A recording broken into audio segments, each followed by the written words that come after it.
जहां बद्रीनाथ विधानसभा उपचुनाव के लिए तैनात कार्मिकों का दूसरा रेंडमाइजेशन सामान्य प्रेक्षक अनीता रामाचंद्रन और जिला निर्वाचन अधिकारी हिमांशु खुराना की मौजूदगी में किया गया। जहां बद्रीनाथ विधानसभा में उपचुनाव के लिए 210 पोलिंग बूथ भी बनाए गए। इन सभी बूथों पर मतदान कार्मिकों की तैनाती 10% आरक्षित सहित कुल 230 पार्टियां बनाई गई हैं, जिसमें 920 कार्मिक शामिल हैं। इसमें पीठासीन अधिकारी, प्रथम मतदान अधिकारी, द्वितीय और तृतीय मतदान कार्मिक शामिल हैं। इसके अतिरिक्त एक महिला और दिव्यांग बूथ के लिए भी रिजर्व सहित 4 पार्टियों का चयन किया गया है। होम वोटिंग को संपन्न कराने के लिए 25 पोलिंग पार्टियों के सापेक्ष 20% आरक्षित सहित कुल 30 पार्टियां चयनित की गई। जहां क्रिटिकल बूथों के लिए 26 माइक्रो ऑब्जर्वर के सापेक्ष आरक्षित सहित कुल 39 माइक्रो ऑब्जर्वर चयनित किए गए। पोलिंग कार्मिकों को 1 और 2 जुलाई को दूसरा प्रशिक्षण दिया जाएगा। तीसरे रेंडमाइजेशन में पोलिंग पार्टियों को बूथ आवंटित किए जाएंगे।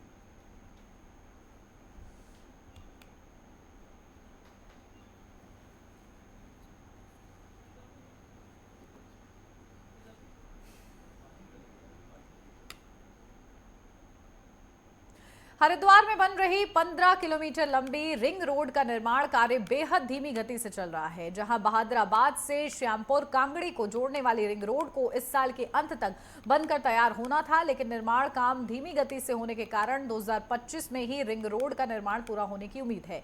करीब 800 करोड़ रुपए की लागत से बनकर तैयार हो रही रिंग रोड में 16 अंडरपास बनाए जाएंगे। आपको बता दें कि एनएचआई के द्वारा करीब 2 साल पहले रिंग रोड का निर्माण शुरू किया गया था। निर्माण के दौरान भूमि अधिग्रहण और कई जगहों पर अंडरपास खोलने की मांग को लेकर निर्माण कार्य की गति प्रभावित हुई है। इस रिंग रोड के तैयार हो जाने के बाद हरिद्वार में दिल्ली देहरादून हाईवे पर वाहनों का दबाव काफी हद तक कम हो जाएगा।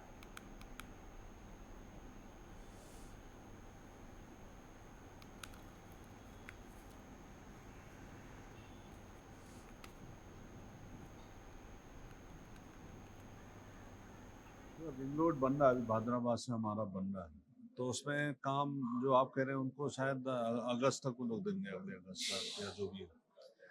तो अभी दिक्कत जरूर आई है, और बीच बीच में देखिए तो स्नान होते हैं और बहुत सारी चीज़ें होती हैं जिसको व्यवस्थित करने में भी टाइम लगता है। लेकिन हम लोग की लगातार मीटिंग उनके साथ चली है, क्योंकि रिंग रोड हमारे लिए सबसे इम्पोर्टेंट है। जिस हिसाब से ट्रैफिक का मूवमेंट बढ़ा है, अभी पिछले गंगा स्नान में आप लोगों ने देखा होगा, लगभग 54,000 गाड़ियां ऐसी थी जो हरिद्वार की तरफ आई और हरिद्वार से गई। अब खबर सीमांत जिला उत्तरकाशी के भटवाड़ी ब्लॉक से है, जहां पर इको सेंसिटिव जोन में स्थानीय प्रतिनिधियों को सदस्य न बनाए जाने को लेकर विधायक और ब्लॉक प्रमुख काफी आक्रोशित नजर आ रहे हैं। स्थानीय प्रतिनिधियों का कहना है कि इको सेंसिटिव जोन में जब भटवाड़ी ब्लॉक आता है तो यहां के स्थानीय नागरिकों को या प्रतिनिधियों को क्यों नहीं सदस्य बनाया गया। भटवाड़ी ब्लॉक की प्रमुख विनीता रावत ने मुख्यमंत्री और मुख्य सचिव को पत्र लिखकर कहा है कि इस समिति में स्थलीय प्रतिनिधियों का सदस्य होना जरूरी है।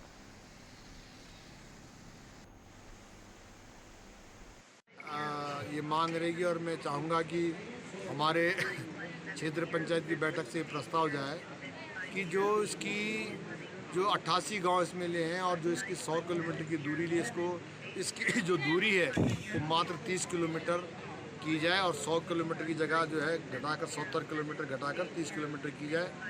कितनी बड़ी इको सेंसिटिव जोन कमेटी और सारे कानून हमारे ऊपर थोप दिए और वहाँ के जो स्थानीय लोग उसमें मेंबर नहीं, तो ये बड़ा हास्यपद है और इसको करवाने का पूरा प्रयास किया जाएगा और होना चाहिए। तीर्थाटन से और कमेटी में जो है मैं समझ रहा हूँ कि जो उच्च स्तरीय कमेटी बैठक होती है, जो हमारे प्रस्ताव जाते वो टर्न डाउन हो रहे हैं। और मैं समझता हूँ कि यहाँ पर जो है इस कमेटी में जो है हमारे स्थानीय लोगों को जो है प्राथमिकता देनी चाहिए। स्थानीय चाहे हमारे विधायक हों, हमारे ब्लॉक प्रमुख हों, जो यहाँ के रहने वाले हैं, वो बहुत अच्छे ढंग से जो है जो उच्च कमेटी की बैठक होती है वहाँ पर जो है अपनी पीड़ा को और सही प्रस्ताव रख सकते हैं कि इको सेंसिटिव जोन जो है यहाँ पर पर्यावरण की क्षति भी न हो, पर्यावरण सुरक्षित रहे। इसी गांव जो कि जिस पर कि इको सेंसिटिव जोन का हम पे थोपा गया है, और हमारा दुर्भाग्य है कि इससे इको सेंसिटिव जोन में मॉनिटरिंग कमेटी में उन लोगों को जोड़ा गया है जिनका दूर दूर न तो पहाड़ से कोई रिश्ता है, न पहाड़ से कोई नाता है, और न वो हमारी विषम भौगोलिक परिस्थिति को जानते हैं। इसमें हेमंत ध्यानी जी हैं, हेमंत पांडे जी हैं, मल्लिका जी हैं, ऐसे ऐसे नाम हैं जिनको जो अपने एसी कमरे में बैठ करके इन मुद्दों पर हमारे ऊपर जो थोपे गए काला कानून है इसकी मॉनिटरिंग करते हैं। परसों 21 तारीख को बैठक हुई। दुर्भाग्य है कि इस क्षेत्र का एक भी जनप्रतिनिधि न उसका मेंबर है और न उसमें समिति में बुलाया गया था। हम जो यहाँ पे देख रहे हैं कि एसी रूम में बैठ कर आप यहाँ के नियम कानून बना देते हैं। क्या यहाँ के लोगों को अधिकारों का हनन नहीं किया जा रहा है? क्या इस पूरी घाटी में 100 से अधिक गांव आते हैं? क्या हमारे कोई जनप्रतिनिधि इस लायक नहीं है कि आप उनसे सुझाव लें, उनके बारे में जानें? कह रहे हैं कि 100 मीटर के आगे जी कुछ नहीं बनेगा। हमको अपने जो आवासीय, जो हमारी खेती वाली ज़मीन है, उसको आवासीय करने में दिक्कत है। यहाँ तो पहले ही ज़मीनें हमारे पास पुरखों की सीमित है। अब एक परिवार में 4 भाई हैं, तो 4 भाई के अलग मकान बनेंगे तो कहाँ बनेंगे अगर आप इस तरह का कानून लाएंगे? रामनगर के एक ग्रामीण क्षेत्र में मजदूरी करने आए एक परिवार के 2 मासूम बच्चों की सांप के काटने से हुई दर्दनाक मौत। जहां आपको बता दें कि मध्य प्रदेश का एक परिवार अपने 3 मासूम बच्चों के साथ मजदूरी करने के लिए आया हुआ था। बताया जा रहा है कि बीते दिन यह परिवार अपने तीनों मासूम बच्चों के साथ जमीन पर प्लाई बिछाकर सो रहा था। इसी बीच एक जहरीले सांप ने इस परिवार के 2 बच्चों को ढस लिया।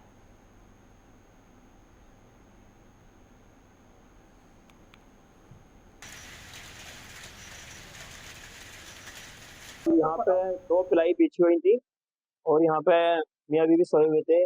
उनके साथ में 3 बच्चे सोए हुए थे। सांप आया बाहर से और पहले लड़के को काटा, फिर लड़की को काटा, फिर एक लड़का और सो रहा था बराबर में ही, उसके सर के पास बैठ गया सांप।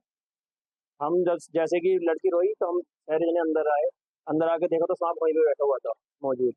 उसके बाद हमने इसको फोन किया ठेकेदार को, ठेकेदार गाड़ी लेके आए, फिर उनको सरकारी अस्पताल ले गए। सरकारी अस्पताल में लेकर 1 घंटा रुके, लगभग एक घंटे के आसपास।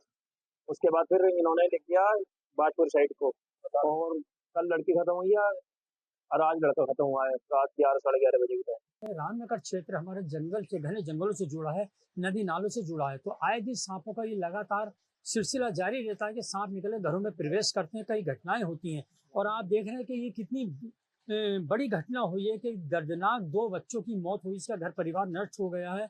और आपको मैं बता देता हूं कि जो भी किसके घर में अगर सांप वगैरह घुसते हैं तो उससे पहले वो अपने घर में और घर के नजदीक में कोई कूड़ा फालतू कचरा वगैरह हटा के रखें, फिनाइल आदि वगैरह डाल के साफ सफाई रखें ताकि घर के अंदर सांप प्रवेश ना करें।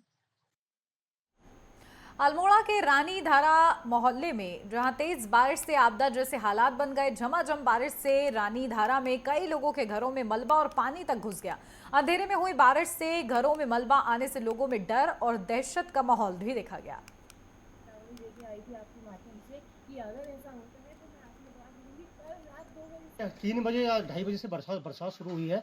हम लोगों को यहाँ पर फ़ोन आया, हम 3:30 बजे मीनू पंत जी के मकान में पहुँचे हैं। इस कदर यहाँ पर पानी आ गया है कि बाल्टियों के हिसाब से पानी भरा है मकान के अंदर। और ये अभी की बात नहीं है, ये लगातार जब से सिविल लाइन बनी है तब से इनके घर के अंदर पानी आ रहा है। और ऐसा अनेकों मकान है।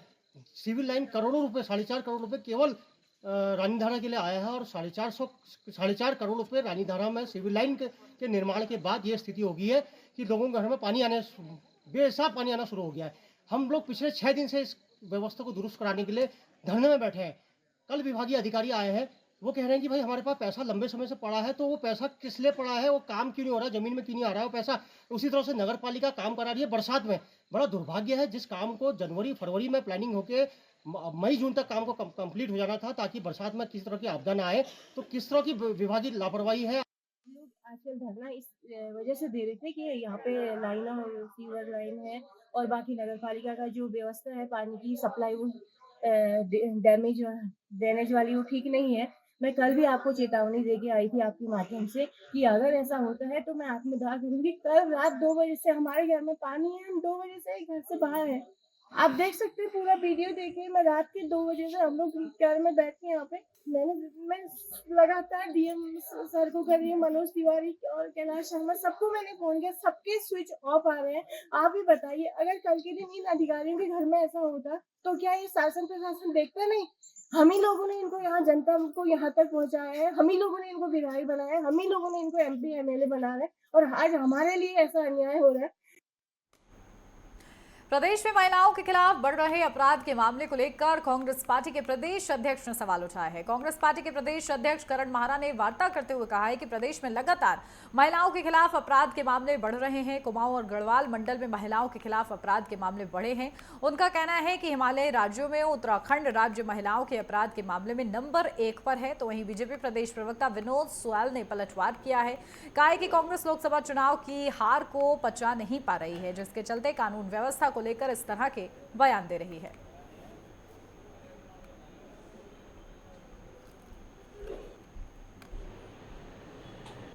बहुत चिंता का विषय है। लगातार एनसीआरबी की रिपोर्ट के आधार पर आपने देखा होगा कि प्रदेश पूरे देश में 6ठे नंबर पे और 9 हिमालय राज्यों में पहले नंबर पे आ जा गया है। और ये शुरुआत हुई थी संजय सिंह। अगर संजय के खिलाफ समय पर कार्रवाई हो गई होती, वो आरएसएस के बड़े नेता थे, तो शायद इनके कार्यकर्ताओं की ऐसी हिम्मत नहीं होती। दूसरा घटना घटी अंकिता भंडारी, उसमें जिस तरीके से डोजर चलाकर और 2-2 बार आग लगा के होटल के सबूतों को मिटाया गया, उसने इनकी हिम्मत और बढ़ा दी। वीआईपी को अगर सजा दे दी गई होती, वीआईपी का नाम एक्सपोज किया होता, तो शायद ये नहीं होता। चंपावत का जिला अध्यक्ष आज जमानत पे है क्योंकि कमजोर केस बनाया गया, नाबालिग के बलात्कार का केस है। इनके हरिद्वार का किसान मोर्चे का अध्यक्ष, जिसने एक लड़की को मलेस्ट किया, जब जनता ने वहां आंदोलन किया तब उसकी गिरफ्तारी हुई। अभी ये 26 तारीख की घटना है, एक 14 साल की नाबालिग बेटी का बलात्कार और उसके बाद उसकी हत्या कर दी गई। आदित्य राज सैनी, जो बीजेपी के ओबीसी विभाग के सदस्य थे, उन्होंने घटना को अंजाम दिया, उसके मुख्य आरोपी हैं। कांग्रेस पार्टी एकदम बौखला चुकी है इस लोकसभा चुनाव की हार के बाद, और कांग्रेस पार्टी के प्रदेश अध्यक्ष का बयान अनर्गल प्रलाप है। मुझे लगता है कि वो माननीय पुष्कर सिंह धामी जी की लोकप्रियता और भारतीय जनता पार्टी के बढ़ते हुए ग्राफ को देखकर और नरेंद्र मोदी जी के नेतृत्व में तीसरी बार सरकार बनी है, इन सब चीजों को पचा नहीं पा रही है। वो एक रचनात्मक विपक्ष की भूमिका नहीं निभा पा रही है। वो केवल आरोप के लिए आरोप लगा रही है। उत्तराखंड राज्य के अंदर कानून व्यवस्था एकदम नियंत्रण में है। जो भी अपराधी हैं उनको तुरंत पुलिस गिरफ्तार कर रही है, अथवा मुठभेड़ में भी कई स्थानों पर जो सातिर अपराधी थे वो मुठभेड़ में मारे भी गए हैं। और कोई भी ऐसी घटना नहीं है जिसमें कोई भी आरोपी बाहर घूम रहा हो। बाकी मामला न्यायालय में विचाराधीन है, और निश्चित रूप से जो भी मामले हैं उन्हें सख्त से सख्त सजा दिलवाने के लिए सरकार कटिबद्ध है। पौड़ी में कोटद्वार नेशनल हाईवे में चोपड़ा क्षेत्र के पास एक बाइक सवार डंपर की चपेट में आ गया। इस हादसे में युवती की दर्दनाक मौत हो गई। युवती जहां परसुंडा खाल क्षेत्र की रहने वाली थी, जो किसी काम से पौड़ी जा रही थी कि तभी युवती की बाइक सड़क पर रखे कंस्ट्रक्शन मटेरियल में स्लिप हो गई और युवती पार्वती डंपर की चपेट में आ गई। इस घटना के बाद पुलिस ने डंपर बाइक को कब्जे में ले लिया है। अब पुलिस आगे की कार्रवाई में जुटी हुई है।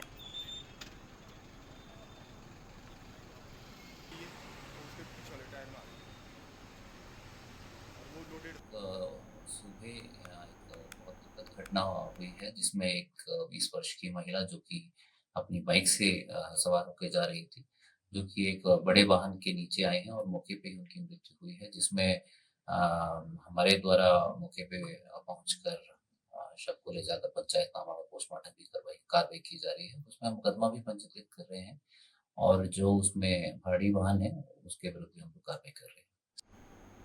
जोशीमठ में जर्जर भवन दरकने का डर अभी से ही सताने लगा है, जबकि वैज्ञानिकों की सलाह के बाद भी 1 साल गुजर जाने के बाद जोशीमठ ने ड्रेनेज को लेकर कोई काम नहीं किया है। देखिए खास रिपोर्ट।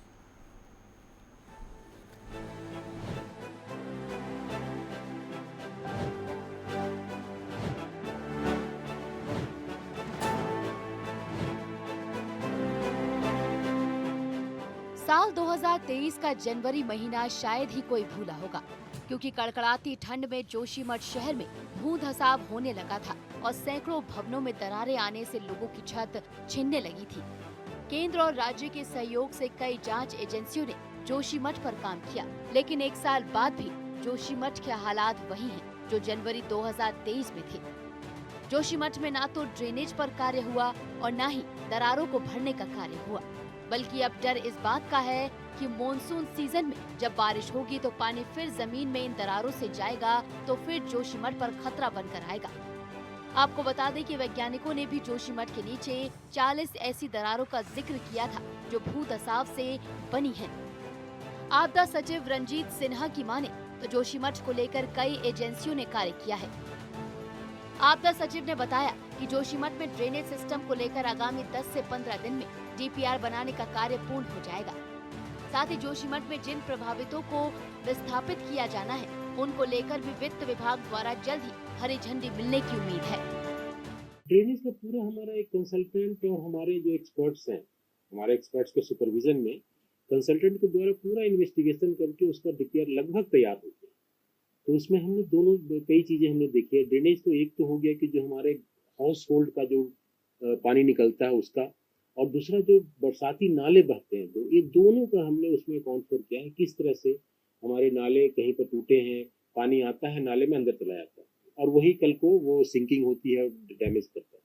ये दोनों को हमने अकाउंट फॉर किया है। हमने ये भी कहा था और उसका किया भी है इन लोगों ने, किस तरह से सब सरफेस को कहीं पर लूज है, जैसे लो ये लूज है जहाँ पर नाला बनाते हैं क्रैक कर जाता है, हमने तो नीचे उसको किस तरह से स्टेबल बनाया उसको ध्यान में रखते हुए, और हम ऐसे मटेरियल का इस्तेमाल करें जो फ्लेक्सिबल हो। कांग्रेस आरोप लगा रही है कि भाजपा अपनी सरकार का बचाव कर रही है, जबकि बद्रीनाथ का उपचुनाव देख इसकी चर्चा फिर होने लगी है। भाजपा तो उपलब्धियां गिना रही है, जबकि विपक्ष सच्चाई बता रहा है।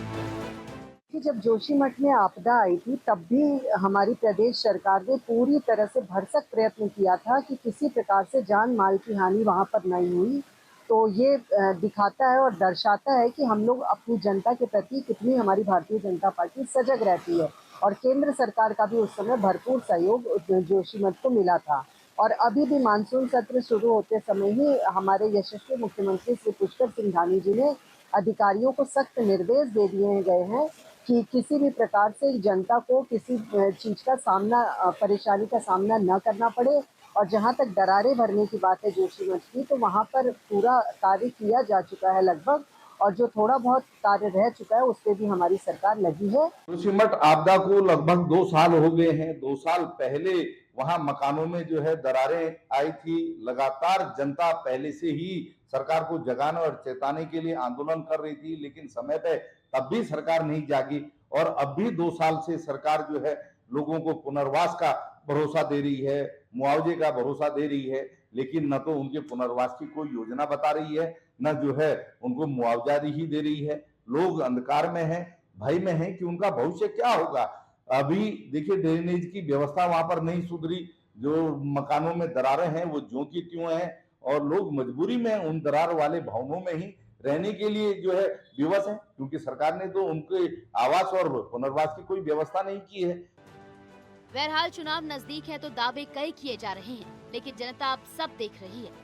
अब प्रशासन की ओर से आपदा के लिए क्या कदम उठाए जाएंगे ये तो वक्त ही बताएगा, लेकिन ये साफ है कि भू धसाव का मसला बेहद गंभीर है। Bureau report, network 10।